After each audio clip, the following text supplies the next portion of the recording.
14 अगस्त वास्ते एक छोटी जी नज़म। अलामा कायद जलंधरी खान ते बाकी सारे मिलत पाक नूं वखरा कीता मुकाए पवाड़े। इज्जत गैरत सांभी अपनी विच चार दीवारी, कलमे दा फिर पहरा लाया आल दुआले सारे। नबी करीम बशारत दिती जेड़ी फाते धरती दी, उस धरती दी कंध मुसलमान मगरब वल बुलारे। दे के जान आज़ादी लई, आज़ादी भी फिर कादी लई, आउंदा जांदा लंघदा टपदा कमज़ोर नूं ठुड्डे मारे। रिश्वत सूद नूं करन सलामी वड्डे अहुदियां वाले, कित्थे रह गए मोहसन मुल्क दे पाकिस्तान पुकारे।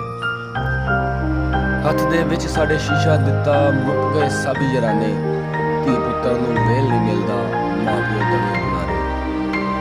दुआ एहसान करदा शाला वतन रवे आबाद, रब करे इस्लाम दा झंडा पाकिस्तान खिलारे।